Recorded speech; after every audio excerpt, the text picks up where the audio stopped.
Saludos. Hoy es martes 14 de noviembre de 2023 y para mañana está previsto el inicio de la sesión de investidura del que hasta ahora ha sido presidente, es todavía presidente del gobierno en funciones, Pedro Sánchez, del Partido Socialista. Pero yo no voy a dedicar este vídeo a hablar de esta persona ni de su partido, ni tampoco de el resto de las estructuras de eso que se ha venido llamando, creo que es una buena descripción, el régimen del 78, que yo considero que está terminado. Aunque sus gestores y sus estructuras no hayan desaparecido, creo que es muy claro que está en franca descomposición y que es solo cuestión de tiempo para que los gestores y las estructuras a través de las cuales han estado gestionando el régimen vayan desapareciendo. Pero, insisto, no es sobre ello sobre quienes quiero hablar, es sobre lo que para mí es muy claramente una semilla plantada desde hace tiempo, desde los comienzos del proceso que dio como resultado el inicio de este régimen del 78, hay una semilla plantada que creo que es relevante, que es importante recordar, que es importante reavivar y que además es posible reavivar y, tal como yo lo siento, muy necesario también. Pero ya llegaré a la semilla. Antes quiero explicar, porque este va a ser un vídeo muy personal, antes quiero explicar para aclarar cuál es parte del filtro a través del cual yo veo este tema, a través del cual veo la situación y todas las cosas de las que voy a hablar. Y en ese filtro, claro, hay cuestiones muy personales, que es precisamente por donde siento que tengo que empezar. Yo solía explicar cuando era un crío y adolescente que cuando mis padres se casaron las dos Españas. Y eso es algo que mucha gente en España puede decir. Mi madre era asturiana y mi padre era de Viella. Los dos nacieron el mismo año, en 1932. Ella nació en el seno de una familia republicana socialista. Algunos de sus familiares estuvieron muy directamente implicados, involucrados en la política local del pueblo donde ella vivía, de la comarca donde ella vivía, en Sama de Langreo, y algunos estuvieron también muy directamente implicados en la guerra. La familia de mi padre, por otra parte, era una familia muy conservadora. Yo creo que la podríamos situar en el campo de los conservadores, de los golpistas, de los fascistas, y no hay carga peyorativa cuando uso el término en absoluto, es solo descriptivo. Entonces, la familia de mi madre hubo algunas personas que murieron durante la guerra. Un tío suyo, el comandante Torre, fue detenido y fusilado. Su madre, que era enfermera, murió en el frente. Y ella se quedó huérfana, muy pequeñita, con su hermano, que era más joven que ella, más pequeño que ella. En la familia de mi padre,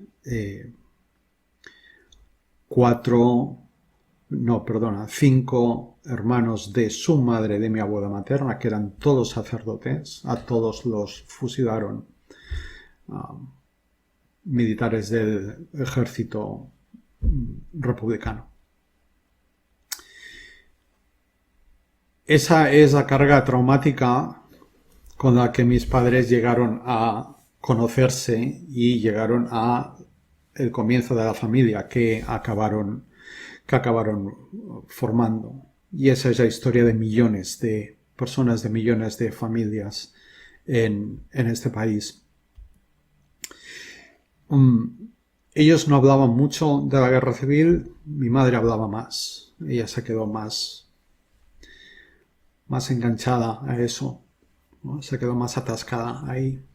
No hablaban mucho menos de política, de Franco, del gobierno, de eso no se hablaba casi nada en casa. Pero cuando Franco murió yo tenía 14 años y allí fue por el impacto que lo que estaba viendo, ¿no? Las noticias, los comentarios en casa, cosas que la gente decía en la calle, aquello me impactó mucho y quise empezar a saber, porque la verdad es que yo no tenía una idea muy clara de quién era ese Franco, ¿no? Sí sabía quién era, que estaba ahí, que era el que mandaba, pero no tenía conciencia de prácticamente nada. Fue a partir de ahí, de mis 14 años, a raíz de su muerte, que me empecé a informar, empecé a leer, a escuchar, a preguntar y a procesar mucha información con muchas ganas, con mucho interés, con mucha pasión.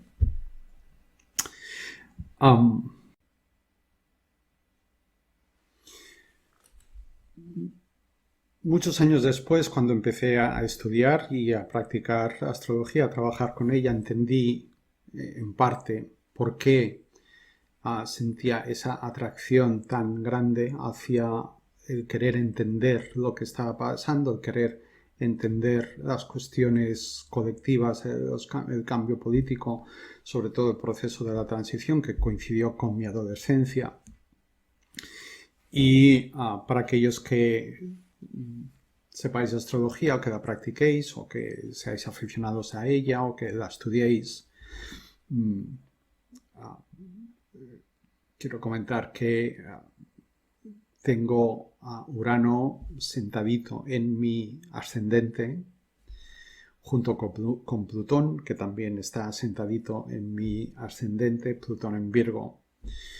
Entonces esto hace que los procesos de cambio, las transformaciones colectivas y los aspectos ocultos, las dimensiones ocultas de esos procesos de cambio tengan mucho interés para mí, me sienta muy atraído hacia ellos. Y también por el hecho de tener Plutón en Virgo, entre otros detalles de la carta, hace que sienta la necesidad de hacer algo con lo que veo, con lo que aprendo, con lo que descubro, con lo que averiguo o con lo que intuyo. ¿Sí? Y ese algo muchas veces tiene que ver con el compartir, que es justamente lo que estoy haciendo en este vídeo. Decía antes que la transición coincidió con mi adolescencia, fueron dos procesos de cambio, uno personal, individual y el otro colectivo. Y yo creo que esa coincidencia, esa sincronicidad, seguramente tiene mucho que ver con lo que he venido a compartir hoy y con la visión que tengo y con ese concepto que tengo de semilla plantada que más tarde explicaré. En el instituto, yo estudié en el Instituto Menéndez y Pelayo de Barcelona y en tercero de BUP teníamos la asignatura de Historia de España. Mi profesor era Juan Roig Obiol, era uno de los autores de los libros de texto que utilizábamos en el instituto de la editorial Vicens Vives. Y Juan Roig convirtió sus clases de historia con nosotros o mejor dicho, el aula de historia, en un pequeño microparlamento, a veces, no siempre, a veces. Recuerdo que el primer día del curso él nos dejó muy claro cuál era su afiliación política. Él era militante, estaba afiliado al PSUC, al Partit Socialista Unificat de Cataluña, que eran los eurocomunistas catalanes en aquel momento. Nos lo dijo el primer día, nos lo dejó muy claro, nos dijo que la forma en que él iba a plantear la asignatura y su visión de ciertos temas, de ciertas cuestiones, posiblemente estaría influida por lo que eran sus creencias, su ideología política, lo cual me pareció algo tremendamente honesto. Y la verdad es que un ejemplo. Digo que convirtió el aula en un microparlamento porque nos dio espacio a todos los que estábamos allí para que pudiéramos hablar, expresar, compartir nuestra visión, nuestras creencias, nuestras ideas. Y aquello fue especialmente interesante porque en realidad era un microparlamento por las diferentes visiones que estaban allí. Estaban, en primer lugar, por una parte estaban los anarquistas. Había un compañero que además se parecía muchísimo a Bakunin. De hecho, le llamábamos Bakunin. Había adoptado la estética de Bakunin y de verdad se le parecía mucho. Había un grupo de 4 compañeros que eran anarquistas. Había otro que en algunos momentos del año se vestía de romántico, de Mariano José de Larra, que era su héroe admirado. Estaban los eurocomunistas, estaban los socialistas históricos del PSC, del Partido Socialistas de Cataluña, de Joan Raventós.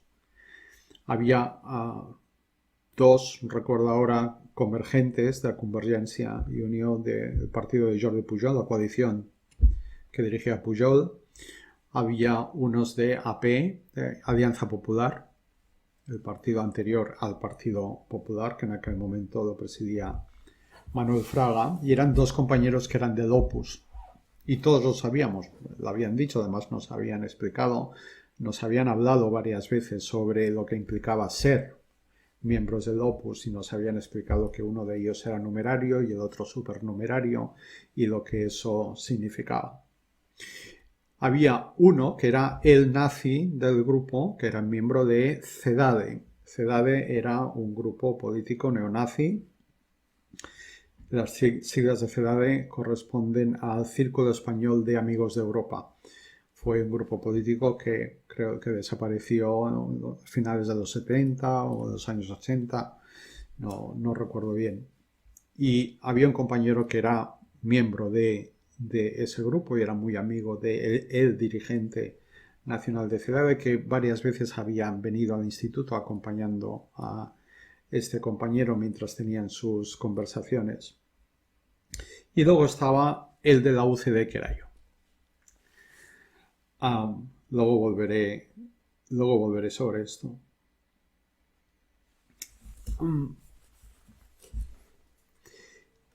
Este microparlamento que teníamos en clase de historia, pues durante muchos años fue, pues eso, un recuerdo, ¿no?, de cómo fue en parte la clase de historia en el instituto. Pero a partir de un cierto momento, cuando yo fui adquiriendo ciertos recursos, ciertas herramientas a través de las cuales miro el mundo, cuando a medida que mi conciencia se ha ido expandiendo, he empezado a ver ese microparlamento, esa experiencia, entre otras muchas, de una forma un poco diferente. Y fue sobre todo a partir del momento en que descodifiqué mi contrato de alma hace unos años, creo que es 7 años hace ahora, 7, 6 años, en que empecé a ver un significado en esa experiencia como en otras, pero ahora estoy en esa, a ver un significado que no había visto nunca antes. Quiero aclarar aquí que en mi contrato de alma, una de las cosas que aparecen en mi contrato de alma es que como destino de alma, que es uno de los conceptos que aparecen en el contrato, tengo las energías del 12-3, es un sistema numerológico, y que el tema central de estas energías del 12-3 es el aprender tanto como sea posible y compartirlo con tantas personas como sea posible, lo cual tiene mucho que ver también con el hecho de que esté haciendo este vídeo hoy, independientemente de cuántas personas lo lleguen a ver, que tampoco es realmente lo que tengo en mente, lo que me preocupa. Otro aspecto de mi contrato de alma es que ese compartir lo aprendido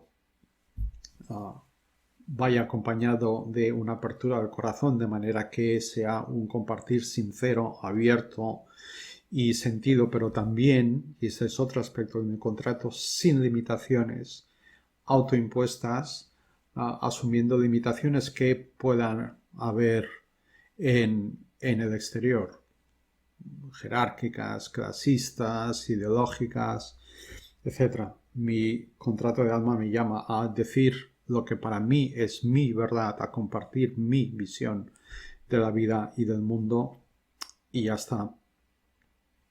E incluye también, esto va a ser importante a lo largo del resto del vídeo, una intensa conciencia espiritual, no siempre consciente para mí, ahora ya sí, pero siempre ha estado ahí.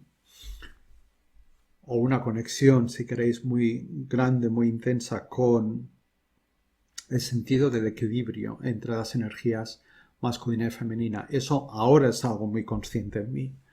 Durante muchos años no lo ha sido, pero intuitivamente claro que lo vivía, sin saber que iba de eso, ¿no? Y, por último, un intenso sentido de la unidad primordial, de la que venimos, de la unidad que está por encima de cualquier tipo de fractalización, de fragmentación, de división, de polarización. De manera que esos dos principios, los podemos llamar así, el equilibrio entre las dos energías y el sentido de la unidad, son cosas muy grabadas dentro de mí a nivel espiritual. Entonces, eso hace, o el haber adquirido conciencia de eso, contribuye a que ahora vea ese microparlamento de la clase de historia de una forma muy diferente y que adquiera para mí un significado y un valor muy diferente y mucho más grande de lo que hasta hace unos años había tenido. Acabé la descripción de los grupos parlamentarios de ese microparlamento mencionando que había uno de la UCD que era yo.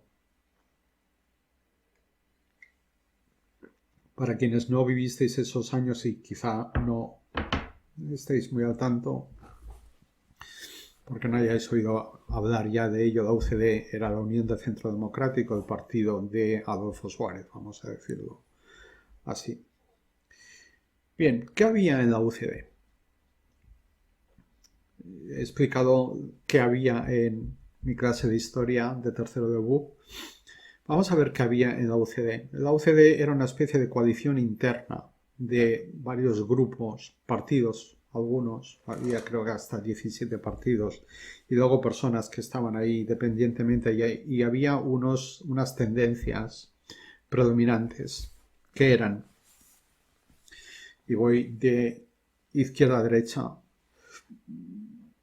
los socialdemócratas, cuyo líder era Francisco Fernández Ordóñez, que fue quien sacó adelante en los gobiernos de UCD la reforma fiscal y la ley del divorcio.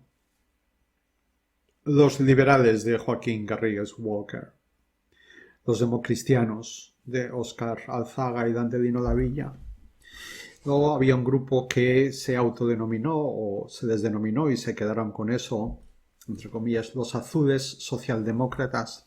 Eran gente ex-falangistas que habían estado colaborando con el franquismo. Algunos de ellos habían sido seguidores de Dionisio Ridruejo y todos habían sido falangistas, eran ya ex-falangistas y tenían un cierto sentido de... se identificaban con, a grosso modo, se identificaban con la ideología socialdemócrata, con el progreso social y la justicia social. Estaban los franquistas que seguían siéndolo, pero quisieron participar. Había algunos regionalistas, como por ejemplo Manuel Clavero, que luego se fue de la UCD y formó un partido que trabajó y defendió la creación del Estatuto de Autonomía de Andalucía. Estaban los regionalistas de Extremadura de Sánchez de León, los de Unión Canaria de Lorenzo Olarte y algunos otros. había un grupo de franquistas reformistas, entre los que estaba Adolfo Suárez mismo y Fernando Abril Martorell, que fue ministro de varias cosas, de Agricultura, Comercio y de Economía y vicepresidente del gobierno con Suárez. Y los dos venían de un pequeño partido que se llamaba Unión del Pueblo Español. Y estaban los monárquicos, entre los que estaban Leopoldo Calvo Sotelo, que fue quien fue presidente después de Suárez, y Miguel Herrero de Miñón, que fue uno de los ponentes de la Constitución. Bien, y muchos otros. Estoy solo citando a algunas personas para explicar un poco el conglomerado que formaba la UCD, porque es importante para lo que va a venir ya pronto en el vídeo. La UCD desapareció a los pocos años como resultado de un doble proceso de autosabotaje interno y de demolición dirigida desde fuera por parte de muchos sectores del país y especialmente por parte del Partido Socialista y de Juan Carlos, el que entonces era rey. La UCD era un conglomerado al que algunos llegaron por conveniencia y otros muchos llegaron por convicción.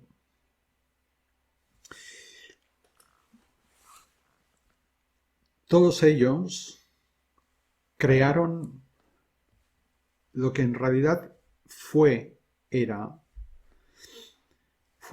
una gran oportunidad.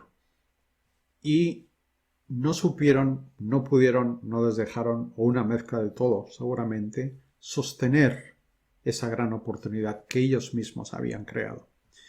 No supieron, no pudieron, no quisieron algunos posiblemente, no les dejaron en parte también cuidar una semilla que habían plantado. Pero ahora hay muchas personas, yo tengo la convicción de que hay millones de personas que recuerdan esa semilla, que conectan con esa semilla, que recuerdan con emoción a algunas de esas personas y por supuesto al líder del proyecto, a Adolfo Suárez, yo creo que especialmente a Adolfo Suárez más que a sus equipos. Hay muchas personas que recuerdan con emoción a esa persona, a ese líder político, a ese presidente, a su proyecto, a lo que hizo y a algunos miembros por lo menos de sus equipos. Yo soy una de esas personas. Creo que estaba claro, pero quiero ser muy explícito a la hora de decirlo. Yo soy una de esas personas y tengo razones no solamente emotivas para ello, para sentir esa conexión con eso que yo siento que es una semilla plantada hace mucho tiempo, pero no perdida. ¿En qué consiste esa semilla? ¿En qué consiste? ¿En qué creo yo? ¿En qué creo yo que consiste? Eso con lo que muchas personas yo creo que conectan, eso que emociona a tantas personas cuando recuerdan a Adolfo Suárez. Y no me invento que hay muchas personas que recuerdan a Adolfo Suárez. No hay más que ir a ediciones digitales de periódicos donde se hable de él o a publicaciones de redes sociales. Hoy mismo he visto una, sin buscarla, me apareció, publicaciones en redes sociales donde aparecen entrevistas o vídeos de él, discursos suyos, entrevistas que le hicieron. Y basta con mirar los comentarios numerosísimos que suele haber y de los cuales la inmensa mayoría coinciden en ese recuerdo no solamente positivo y agradecido, sino también emocionado. Existe la sensación de que fue Adolfo Suárez un tipo de presidente, un tipo de político, un tipo de líder que no hemos vuelto a tener en España. Y yo también lo creo. Y me parece que en este momento en que estamos asistiendo al final del régimen del 78, independientemente de lo que pase mañana, pasado mañana y en los próximos días y en las próximas semanas, en que yo creo que puede pasar de todo, independientemente de lo que ocurra y de a qué ritmo ocurra, estamos al final del régimen del 78. Pero queda la semilla plantada por Adolfo Suárez y por las personas que colaboraron con él. Y esa es la semilla con la que yo creo que mucha gente conecta. Y he intentado poner palabras para describirla. Y lo he escrito, lo he anotado para recordarlo, tengo aquí mis chuletas. Como si, en primera persona del plural, como si hubiera sido escrito por personas que estuvieron con Adolfo Suárez durante esos años. Y yo creo que esa semilla plantada con la que mucha gente conecta sería algo así.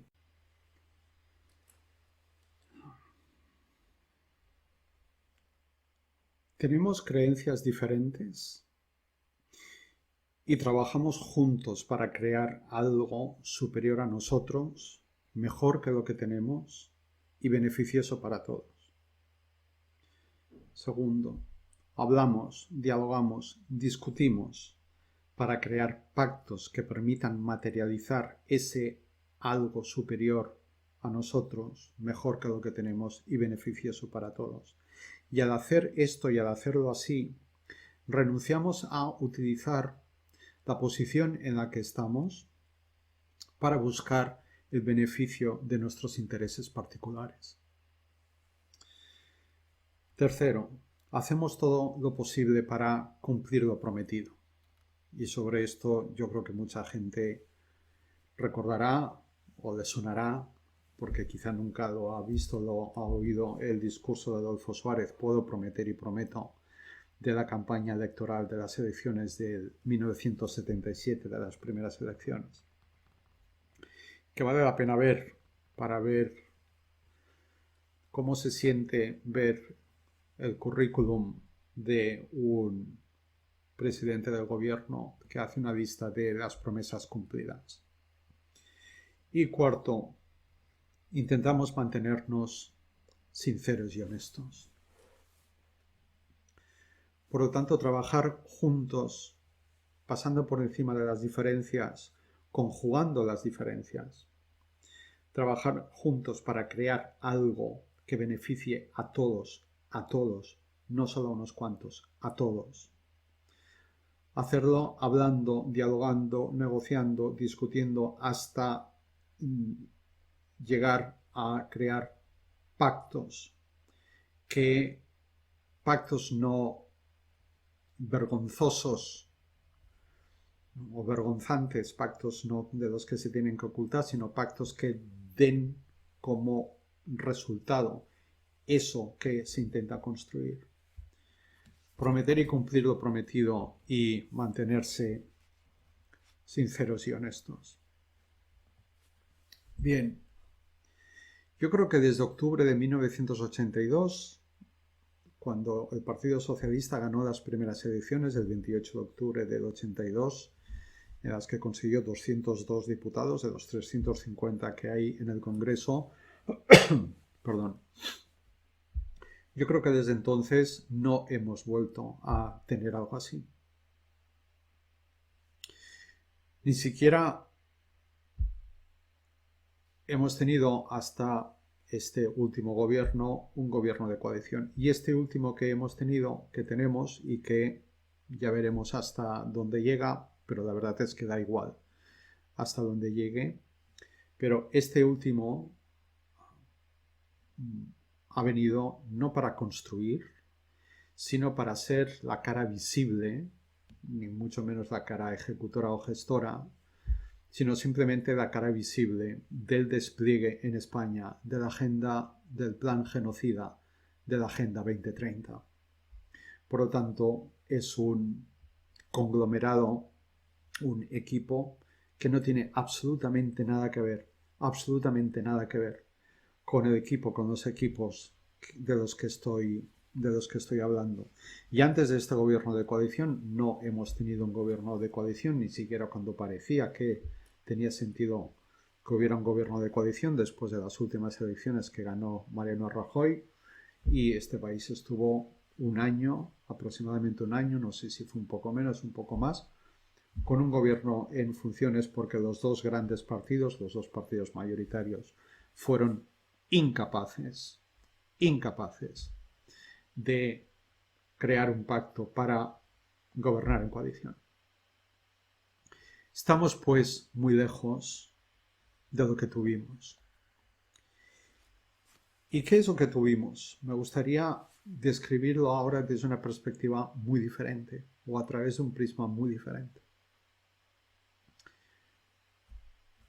En este momento de mi vida yo veo la transición como un momento en que se produjo una constelación, una movilización, una puesta en marcha y una acción de una energía masculina, de un cierto tipo de energía masculina que se propuso, y creo que en gran medida lo consiguió, crear un contenedor para todos, para toda la comunidad, para toda la tribu, por decirlo de alguna manera.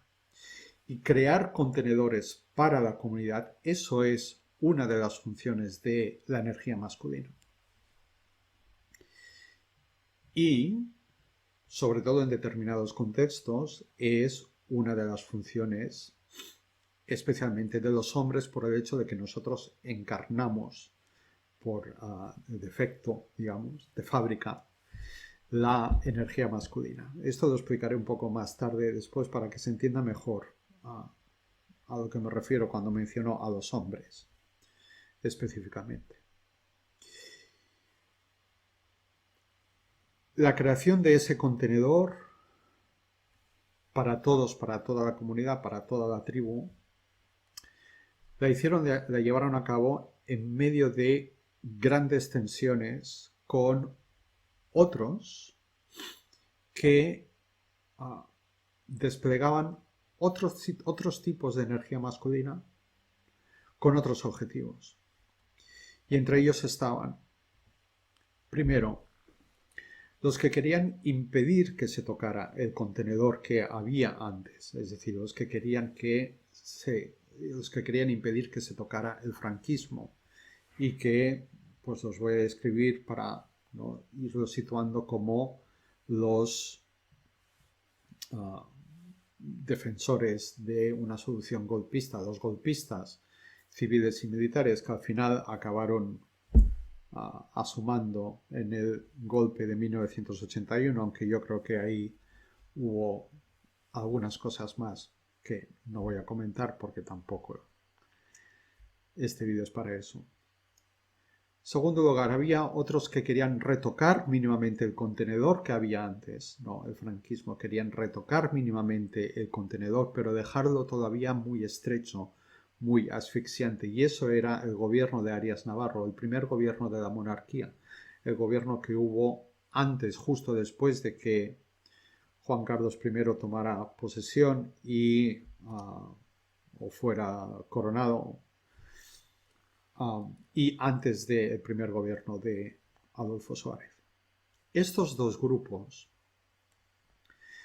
representaban, encarnaban y activaban una energía masculina muy polarizada hacia lo que voy a describir como la sombra de Saturno o una energía de Saturno muy extrema, muy dura, muy restrictiva. Había también, en tercer lugar, unos que activaban una energía masculina especialmente violenta, que quería agrietar, socavar o incluso destruir los cimientos, no del contenedor que se empezaba a crear, sino los cimientos de cualquier contenedor. Y claro, especialmente de contenedor que se estaba empezando a crear, igual que habían intentado socavar, agrietar al menos los cimientos del contenedor anterior. Y estos serían los grupos terroristas anti-Estado y los grupos terroristas del Estado. Son la misma energía. Son lo mismo. Intrínsecamente el terrorismo es producto de una brutal y extrema manipulación mental, psicológica y emocional. Y busca producir ese efecto no solamente en sus víctimas directas, a las que en realidad lo que hace es destruirlas, sino busca provocar ese efecto también alrededor, en una especie de efecto de onda expansiva, para llegar, idealmente, desde su perspectiva, al conjunto de una sociedad, de un país, en este caso. Y vive lo que puede parecer una contradicción, porque por una parte despliega un discurso que habla de alcanzar un objetivo virtuoso, un objetivo positivo, loable, y al mismo tiempo lo que hace es destruir todo lo que puede. Esa energía es predominantemente masculina, pero es también energía femenina, las dos muy distorsionadas, las dos en su sombra, las dos llevadas al extremo de la sombra de las energías de Plutón y Urano, sobre todo.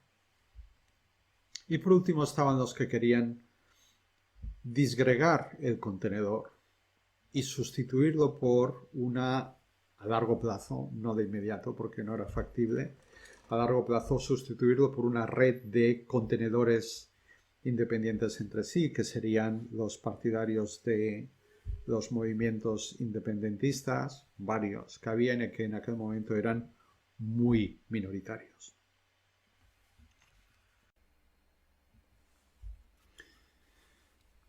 Había pues una dinámica muy compleja entre todas esas diferentes manifestaciones o formas de energías masculinas.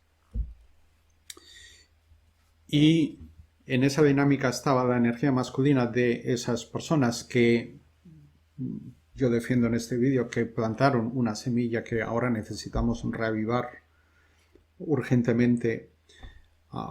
Ellos intentaron crear un contenedor que sirviera para todos y que nos incluyera a todos. Es decir, un contenedor en el que fuera posible la convivencia. Y el elemento aglutinador de la convivencia es la energía femenina. Y la energía femenina en general, y también en esto de lo que estoy hablando, necesita desenvolverse en un contenedor que sea claro, que esté bien definido o tan bien definido como sea posible, que sea estable, que sea seguro. Sin contenedor, que es, insisto, crearlo y establecerlo es tarea de la energía masculina, sin contenedor la energía femenina se dispersa y puede llegar a ser incluso caótica. Por eso, el equilibrio entre las dos energías, la colaboración entre las dos energías en sus manifestaciones a nivel colectivo y la gestión de un Estado está ahí, o la formación de un Estado o de un sistema político está ahí, esa colaboración o ese equilibrio entre las dos energías a nivel colectivo ha sido y es sistemáticamente saboteada. De muchas maneras, pero fundamentalmente de lo que se trata es de inyectar en el consciente colectivo, pero también en el subconsciente colectivo, pero sobre todo en el consciente colectivo, para que la gente responda masivamente a lo que su mente consciente les dice, inyectar en el consciente colectivo una programación muy persistente, muy profunda, muy eficaz, de polarización permanente. Si es necesario, extrema. Y si es necesario que, además de ser polarización extrema, llegue al punto del caos, pues que llegue al punto del caos. Que es en lo que hace tiempo que estamos y es en lo que vamos a seguir estando, seguramente en grados bastante más exagerados o bastante más evidentes de lo que han sido hasta ahora. Bien. Esto que estoy diciendo no vale solo para España, vale para cualquier país, pero yo estoy con España ahora, ¿no? Durante la transición se intentaba sabotear, pues, esa creación de un contenedor diferente. Un contenedor que pudiera sostener un nuevo marco, una nueva forma de convivencia entre todos. Y ahí están las dos energías. Y ahí están las dos energías. Y ahí está el intento de equilibrarlas las dos. Y esto tiene mucho que ver, o tiene bastante que ver con la persona que dirigía este proceso, ¿no? Con Adolfo Suárez. Y tiene que ver con su liderazgo y también con el recuerdo. Yo creo que con lo que hay en una de las capas ocultas, no del todo conscientes, del recuerdo que mucha gente tiene de esa persona. Hace unos meses, cuando estaba haciendo un poco de investigación sobre este tema, encontré en internet el titular de un periódico gallego, creo que era. Un titular que publicó ese periódico al día siguiente de morir Adolfo Suárez en el 2014. Y el titular decía: el hombre que quiso abrazar a todo un pueblo. Bien. Independientemente de lo que personas que puedan estar viendo este vídeo piensen o crean, todo está bien. Independientemente de eso, e independientemente de que uno esté de acuerdo o no con esa descripción que ese titular hace, al mismo tiempo no es un accidente que alguien pensara eso y lo escribiera. ¿Por qué? ¿Por qué? El hombre que quiso abrazar a todo un pueblo, abrazar que nos sugiere, abrazar es cercanía, abrazar es afecto, y abrazar a todo un pueblo. Eso es inclusión, eso es conexión. Y la cercanía, el afecto, la inclusión y la conexión son características definitorias de la energía femenina. De manera que la persona que escribió esa frase, no he conseguido averiguar quién fue. La persona que escribió, no estaba firmado, la persona que escribió esa frase, en cierto modo, yo creo que captó algo que forma parte de la configuración energética de Adolfo Suárez y que está en ese recuerdo emocionado, para mí, en la base de ese recuerdo emocionado que despierta en tanta gente. Y es el hecho de que si alguien ha visto vídeos de sus discursos o de entrevistas con él, creo que estará de acuerdo conmigo si lo describo como un hombre que daba una imagen, una sensación de ser un hombre decidido, firme, muy digno, muy asertivo, es decir, tenía una energía masculina muy clara, muy evidente. Y creo que, por ejemplo, en momentos clave como el del golpe del 23F, no solamente la mostró, sino que además mostró algo que es más difícil de encontrar, que es la dignidad. Pero al mismo tiempo había en él una energía femenina que impregnaba su visión de lo que quería construir. y que impregnaba lo que quiso construir y lo que construyó, evidentemente con la colaboración de muchísimas personas. No fue ni mucho menos obra de una persona sola. No estamos hablando de un dictador ni de un megalómano. Bien.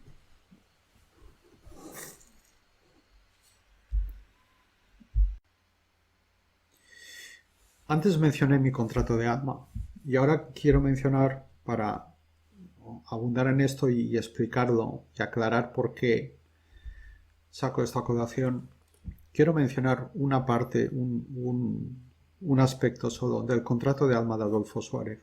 Yo descodifiqué el contrato de alma de Adolfo Suárez hace 3 años. No lo he publicado, no lo he compartido, no he hecho difusión, aunque me gustaría hacerlo porque ayudaría mucho a entender lo que esa persona hizo, a entender al personaje público, al líder, al presidente, etc. Pero no lo he difundido porque he estado intentando contactar con algún familiar suyo o con Fernando Onega, al menos, para explicarles sobre el contrato de alma, para explicarles que he descodificado el contrato de alma de Adolfo Suárez, que me parece muy clarificador, muy esclarecedor lo que hay en él y que creo que valdría mucho la pena darlo a conocer, pero no quiero hacerlo sin hablar con ellos y sin, en cierto modo, tener su permiso para hacerlo. No sé si es estrictamente necesario que lo tenga, pero yo creo que debo pedir. Lo sigo intentando. Pero sí puedo mencionar una cosa aquí. Es el destino de alma. Es uno de los 7 temas que aparecen en el contrato de alma de una persona. En el destino de alma de Adolfo Suárez tiene las energías del 13-4 en la numerología del contrato de alma, que es una numerología peculiar. No se encuentra en ningún otro sitio. Y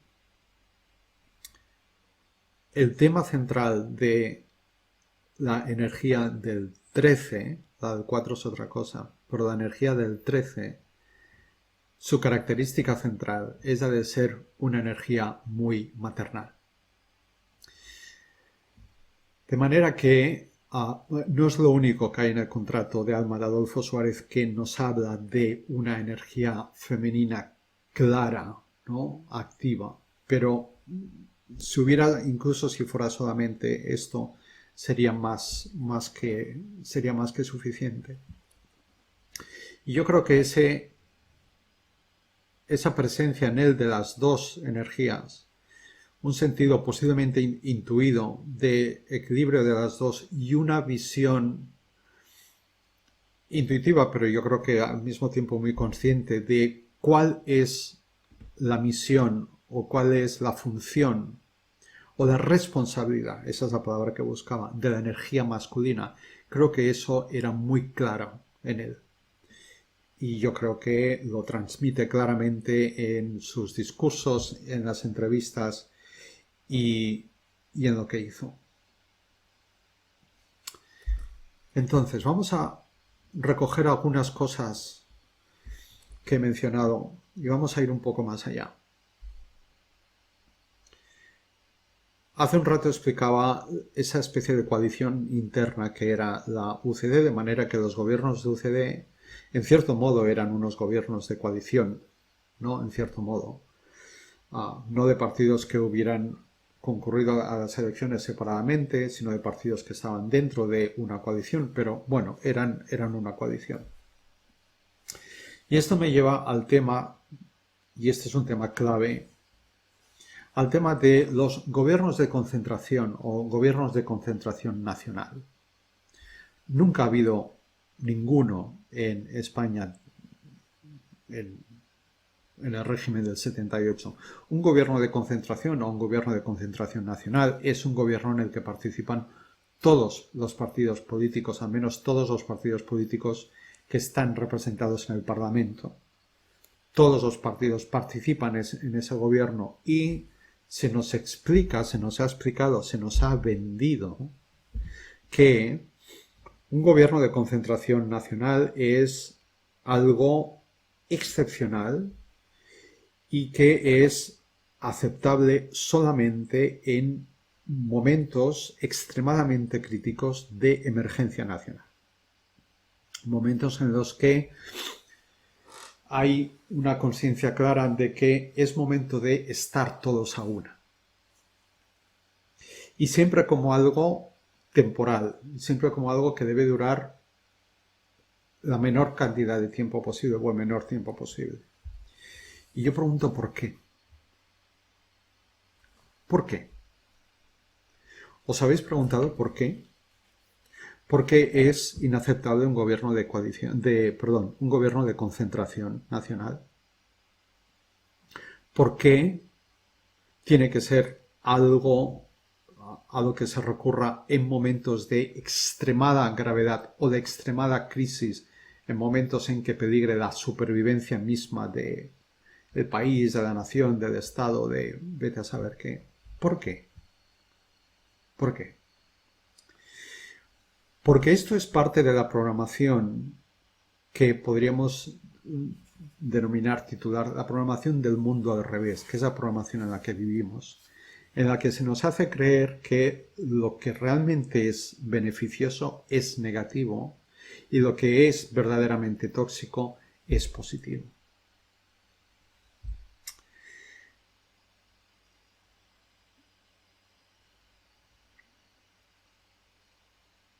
La idea del gobierno de concentración es muy simple. Todos participamos, todos aunamos nuestros esfuerzos, todos colaboramos para sacar al país adelante.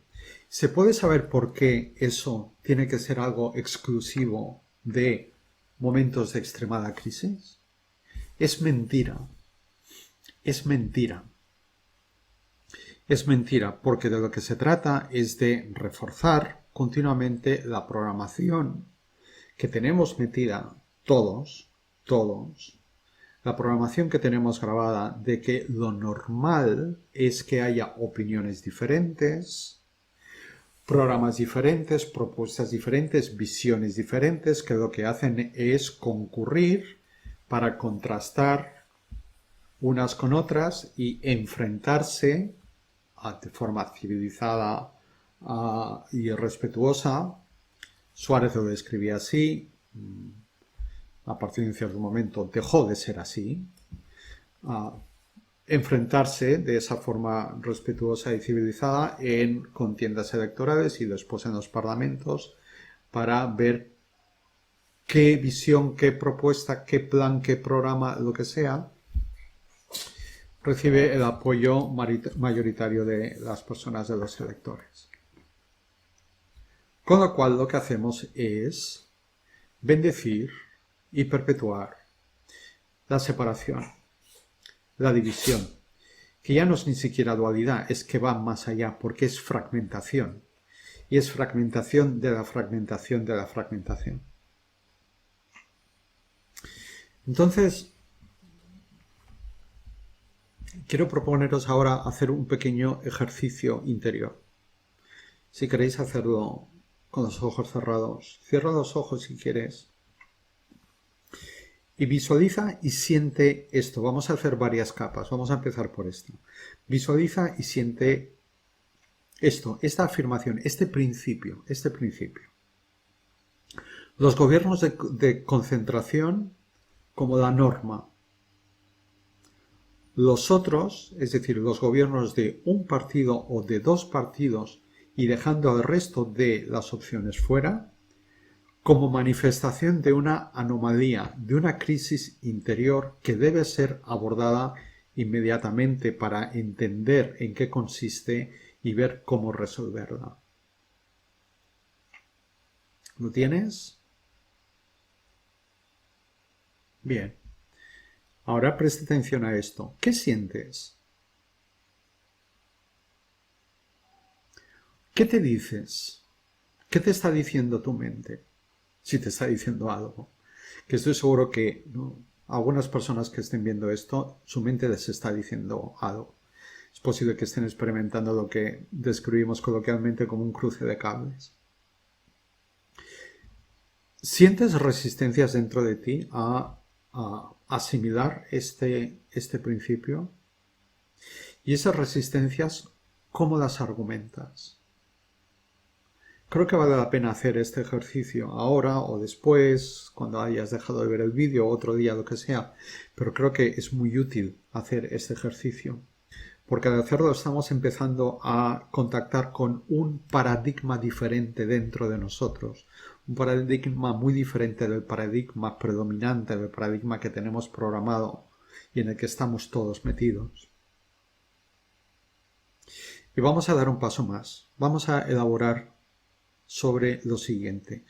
Visualiza ahora a todos los partidos obligados a formar gobiernos de concentración que los incluyan a todos, obligados a hacer eso, obligados por ley, por mandato constitucional, si uno quiere, a hacer eso. Imagínate. ¿Qué cambiaría en su forma de funcionar? Esa obligación a la fuerza supone unos cambios en su forma de funcionar, en la forma en que funcionan ahora. ¿Qué crees que cambiaría? ¿Qué visualizas? ¿Qué sientes que cambiaría? Y en segundo lugar, ¿qué cambiaría en tu posición como ciudadano y como elector?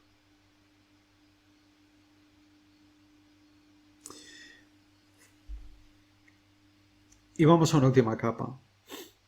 Acércalo más a ti. Visualiza ahora a los partidos de tu ayuntamiento obligados por ley a formar un gobierno municipal de concentración. Siempre, siempre. Que tenga como mandato siempre trabajar juntos para sacar adelante los temas de la localidad en cuestión. Y aplica las mismas dos preguntas de antes. ¿Qué cambiaría en la forma de funcionar de esos partidos? ¿Y qué crees que cambiaría en tu posición como ciudadano, como elector, como vecino de esa localidad? ¿Y qué crees que cambiaría en la vida de los vecinos de esa localidad? Esto de lo que estoy hablando, esto que estamos trabajando un poquito, si lo estás haciendo, esto es un cambio de paradigma. Esto es trabajar en un cambio de paradigma. Hay varios paradigmas entre los que uno puede escoger. Este es uno. Esto es trabajar en un cambio interno de paradigma. Y lo importante en este momento, que es posible que sea una de las cosas que la resistencia te haya estado diciendo o te diga, cuando hagas o vuelvas a hacer este ejercicio, lo importante en este momento no es que esto sea factible o que sea aplicable en la práctica, que lo es, pero eso en este momento no es lo importante. Lo importante en este momento es el cambio interno que el hecho de despertar, de concebir, de empezar a activar este paradigma supone. Y esto no es algo que me inventé yo. Quiero leer una cita del libro Los 7 hábitos de las personas altamente eficaces de Stephen Covey, que dice: intentar cambiar actitudes y comportamientos externos sirve de muy poco a largo plazo si no examinamos los paradigmas básicos de donde provienen esas actitudes y esos comportamientos.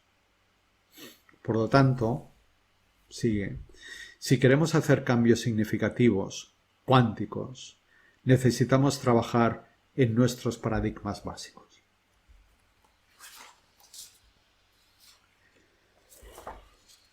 Es decir,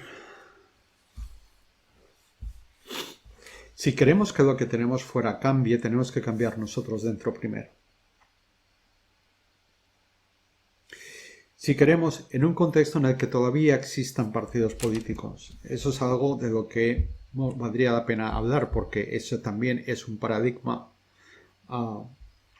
que no es ni mucho menos el único posible, pero voy a considerarlo como algo transitorio, que siga habiendo un modelo así, pero funcionando de otra manera, funcionando desde un paradigma interno diferente. Si queremos, pues, que esos grupos funcionen de otra manera, que materialicen un paradigma diferente, primero nosotros tenemos que crear ese paradigma diferente dentro de nosotros, porque todo es un proceso de dentro a fuera. Todo.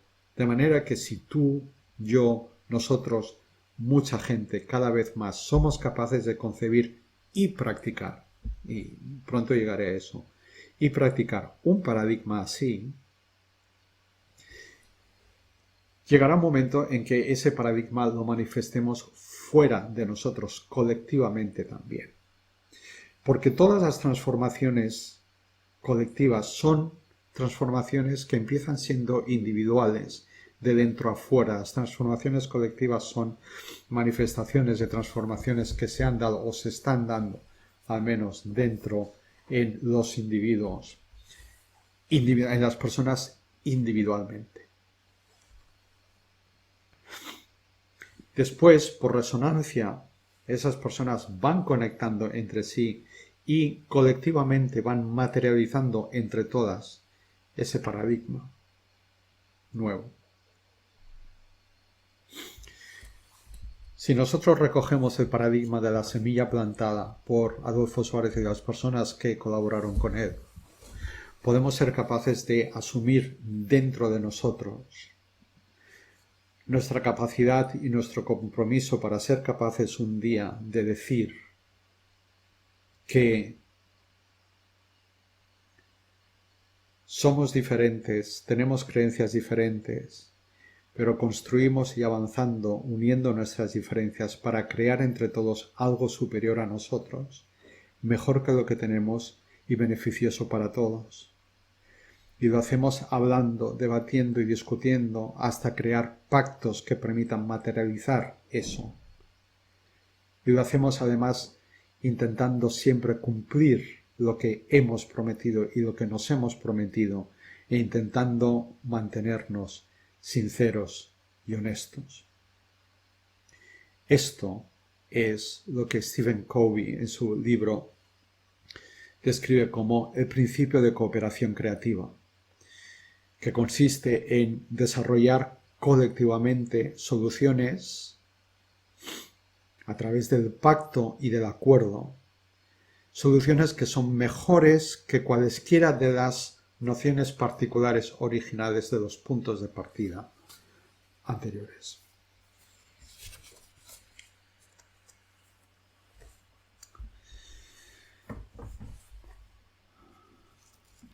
¿Por qué hablo de que recojamos nosotros, quienes resonemos con ello, esta semilla? Porque ningún cambio de gobierno, ni de leyes, ni de parlamentos, ni de Tribunal Supremo, ni de Tribunal Constitucional, ni de forma de Estado, ni siquiera de monarquía, república, monarquía, da igual, ninguno de esos cambios produce una transformación real, beneficiosa para todos y duradera, si no es resultado de un cambio interior previo, de un cambio interior que empiece al menos antes y que luego los dos se vayan dando paralelamente, sincronizadamente, pero el cambio interno tiene que empezar antes. Otras muchas personas dijeron esto antes en España y muchas veces ni se les entendió en aquel momento, ni después, ni se les sigue entendiendo ahora. Y algunas de ellas son eso que nos han explicado como la mal llamada generación del 98, que es un grupo que estoy estudiando e investigando últimamente para un libro que estoy escribiendo. La mal llamada generación del 98, una de las cosas que se sigue criticando de esas personas estos sí eran todos hombres, es que no llevaran su preocupación por el estado de su país, no lo enfocaran a través de cuestiones prácticas, de políticas concretas, de cambios específicos concretos, sino que hablaran de la necesidad de cambios interiores, de cambios mentales y espirituales, que para ellos eran la base, porque para ellos de ahí era de donde surgían después, o debía surgir después, la acción hacia afuera, la acción individual y colectiva, que cambiara la situación del país fuera. Y ellos no fueron los primeros tampoco en hablar de esto. Antes de ellos estuvieron los llamados regeneracionistas españoles. Y de estos voy a citar dos, voy a aportar dos citas que me parecen clarísimas y muy relevantes. Una es de Benito Pérez Galdós, quien creía que las reformas sociales no podían imponerse mediante cambios revolucionarios en las instituciones, sino mediante una reorientación intelectual y espiritual de los seres humanos. Y antes de Pérez Galdós, Joaquín Costa había hablado de, y cito, renovar interiormente todo el hombre, crear hombres, hacer hombres, personas, diríamos ahora, en nuestro contexto. Hay un estudioso de la generación del 98, Donald Shaw, un hispanista estadounidense, que explica muy bien el contraste entre las dos visiones que están en esto de lo que estoy hablando. Y dice: la presuposición básica de la generación del 98 respecto a la regeneración es que el cambio de un pueblo debe preceder al cambio de su entorno económico y social. La tendencia moderna es pensar precisamente en términos opuestos. ¿Qué es eso que denomina la tendencia moderna que piensa en términos opuestos? Es el paradigma en el que estamos. Es el paradigma en el que estamos y desde dentro del cual se nos dice que el otro no tiene sentido, no es posible. Entonces, el cambio colectivo para mí es una síntesis, una integración de los dos, de lo económico, de lo social, de lo externo, de lo material, etc., y de lo mental, de lo espiritual, de lo emocional, de lo interno. Pero este es primero, este es el que empieza y el otro es el que sigue. Este es el que empieza y el otro es el que sigue. Por eso hablo de que recojamos la semilla plantada por Adolfo Suárez, plantada por los equipos que trabajaron con él. Esa semilla que emociona todavía a tanta gente y quizás mucha gente sin tener una idea muy clara de por qué, y que trabajemos en ella dentro de nosotros, que trabajemos con nuestro interior, que reconectemos con nuestra sabiduría interior, que eliminemos las distracciones de fuera, que lo que hacen es, y consiguen, es desconectarnos de nuestro interior, que trabajemos cada uno dentro de sí, hombres y mujeres, en sanar, equilibrar e integrar las dos energías, energía masculina y femenina, y que cada uno, hombres y mujeres, volvamos a encarnar de una forma clara, inequívoca, predominantemente la energía que es predominante en nosotros, energía masculina en los hombres, energía femenina en las mujeres. Que al mismo tiempo todos trabajemos en desarrollar la otra y equilibrar las dos, pero teniendo muy claro cuál es la energía predominante en cada cual. Porque estamos en un paradigma que lo que ha estado haciendo y lo está consiguiendo y en los últimos años se está acelerando es feminizar a los hombres y masculinizar a las mujeres, lo cual es diferente de desarrollar la energía femenina en los hombres, desarrollar la energía masculina en los hombres de una forma equilibrada con sus energías predominantes, la masculina en nosotros, la femenina en las mujeres. La feminización del hombre, la masculinización de la mujer es otra cosa, es otra historia. Si trabajamos en eso, en ese reequilibrio interior, eso va a tener un efecto de proyección hacia afuera, de proyección a nivel colectivo, de manera que vamos a ser capaces de generar, como hicieron unas personas en aquellos años de la transición, generar una energía masculina equilibrada o mucho más equilibrada, razonablemente, suficientemente equilibrada, para construir contenedores, estructuras, entornos sólidos, estables, claros, seguros y honestos, en los cuales la energía femenina pueda desplegarse con libertad y con eficacia, en los cuales podamos tener una convivencia muy diferente a la que hemos tenido ahora, que es una convivencia que en muchas maneras no es ni siquiera convivencia. Si somos capaces de generar esos contenedores, seremos capaces de poner fin al caos. El caos ha sido una característica de esta sociedad a lo largo de su historia. Creo que una de las claves para entender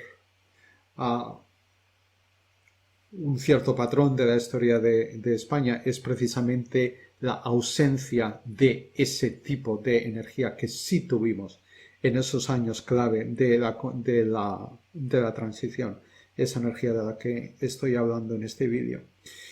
Hace unos días encontré un artículo titulado El siglo de las revoluciones en España, de Alejandro Cuero Cuervo, que dice lo siguiente: en los 100 años que siguen al comienzo de la Guerra de la Independencia contra la ocupación napoleónica, hay 130 gobiernos distintos.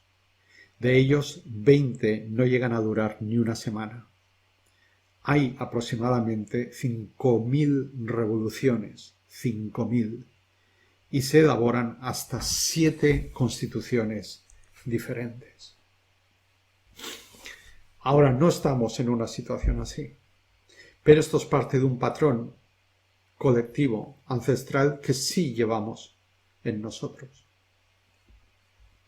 Y ante esto creo que conviene que nos hagamos dos preguntas.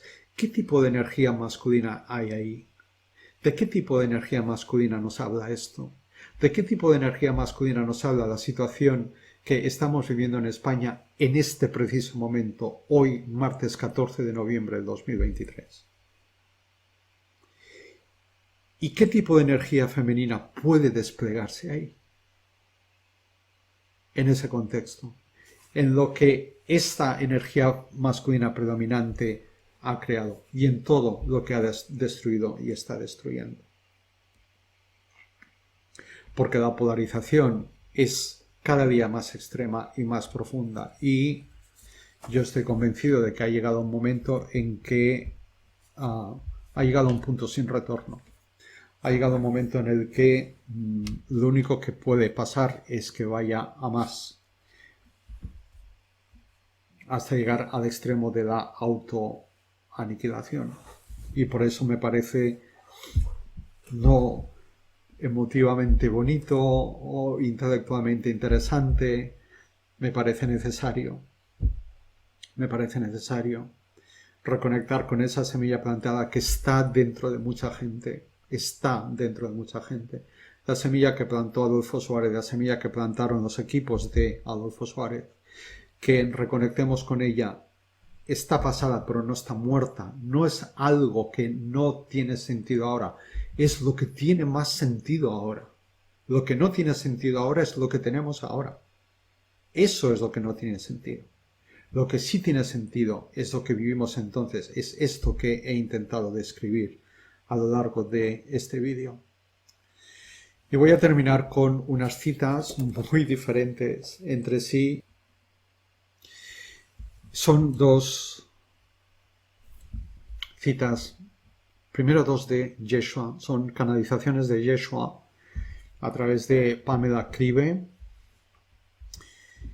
y dice así, habla sobre la sanación de la energía masculina. Es la canalización titulada Las energías masculina y femenina, de las que Yeshua habla, que La energía femenina lleva ya bastante tiempo en un proceso de sanación y la energía masculina está apenas empezando ese proceso de sanación y que tiene que seguir trabajando en ella. Y dice Yeshua, una energía masculina sana y equilibrada en el primer chakra lleva a la autoconsciencia. La energía masculina ya no tiene que luchar. Está presente a través de la autoconsciencia. Estar presente con toda tu alma es una cualidad esencial del primer chakra. Y la segunda cita de esta misma canalización dice, la energía masculina de un ego sano en el tercer chakra es confianza en uno mismo. Se trata simplemente de confiar en ti. Ser consciente de tu más profunda inspiración, tu creatividad, y entonces actuar en consonancia. Y para terminar ya este vídeo, quiero terminar con dos citas muy breves de dos discursos de Adolfo Suárez. Habría escogido bastantes citas más, pero bueno, me quedo con estas dos. Y invito a las personas que hayan llegado hasta este punto final del vídeo y que les haya llegado algo de lo que he compartido, les invito a que busquen los discursos de Adolfo Suárez, las entrevistas de Adolfo Suárez. Especialmente entre las entrevistas voy a mencionar una que le hizo Mercedes Milá en el año, creo que fue en el año 86, durante una campaña electoral en la que Suárez se presentaba con su nuevo partido, el CDS. Buscarla, está en YouTube. Si alguien no la encuentra, yo con mucho gusto se la hago llegar. Y en el archivo de Radio Televisión Española están algunos discursos de Adolfo Suárez y hay un canal de YouTube que se llama, creo, Adolfo Suárez Presidente, en el que hay algunos de sus discursos. Las citas. Suárez habla de que lo que ellos hacían en aquel momento, lo que aportaban, lo que estaban desplegando, aplicando, era un estilo, un procedimiento, pero también un servicio.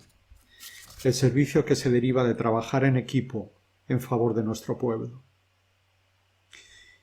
Y al final de su discurso decía, no estoy pidiendo nada para mí, solo pido que entre todos, con todos, hagamos posible que a este pueblo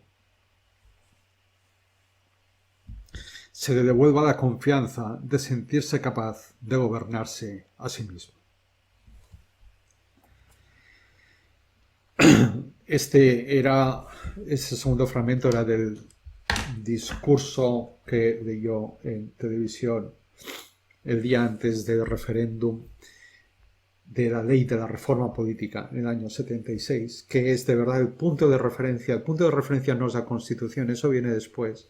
El primer punto de referencia es el referéndum de la ley de reforma política el 15 de diciembre de 76.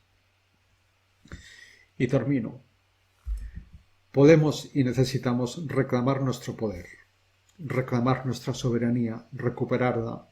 Y lo tenemos que hacer nosotros porque depende de nosotros, porque nadie lo puede hacer por nosotros. Lo tenemos que hacer nosotros.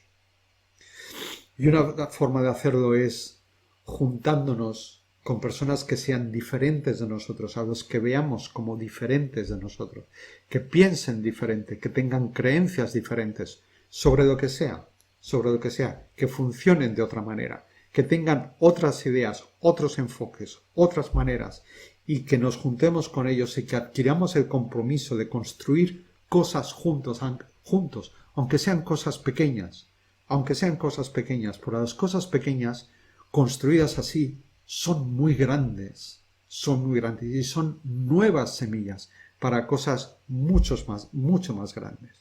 Y podemos empezar por las reuniones de las comunidades de vecinos, por comunidades de aprendizaje, por grupos de estudio y de debate, por acuerdos de emprendimiento, por editoriales horizontales independientes, por colectivos profesionales mixtos, por simplemente grupos de tertulia mixtos, en los que como en el microparlamento de mi clase de tercero de BUP, podamos expresarnos libremente, compartir libremente lo que sentimos, lo que pensamos, aquello en lo que creemos. Y estimulados por el hecho de que haya en ese mismo grupo, en esa misma tertulia, en ese mismo círculo de personas que piensen de una manera muy diferente y con el interés sincero de escucharles para entender su posición sin que eso signifique tener que asumirla. Y que eso nos lleve a construir cosas juntos.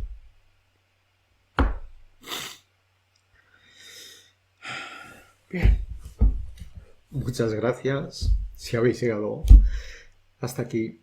Y si alguien ha llegado hasta aquí o no y quiere comentar, no sé todavía dónde voy a compartir este vídeo. Por favor, que comente. La semilla plantada.